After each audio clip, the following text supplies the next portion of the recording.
11 দফা দাবি নিয়ে মানববন্ধন করেছে নিজের বলার মতো একটা গল্প ফাউন্ডেশন।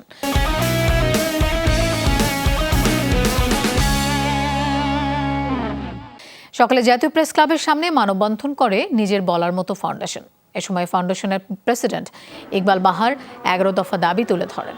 তিনি বলেন, সকল প্রবাসীদের এয়ারপোর্টে বিশেষ মর্যাদা দিতে হবে, রেমিটেন্সের উপর প্রণোদনা দিতে হবে ন্যূনতম 5%। বিদেশে প্রবাসীর মৃত্যু হলে সরকারি খরচে আনার ব্যবস্থা করতে হবে। একই সাথে বৈষম্য বিরোধী আন্দোলনে সমর্থন জানিয়ে মিছিল করায় সাজাপ্রাপ্ত 57 জনকে সাধারণ ক্ষমতার আওতায় আনার জন্য বাংলাদেশ হাই কমিশনকে ব্যবস্থা নেওয়ার অনুরোধ জানান।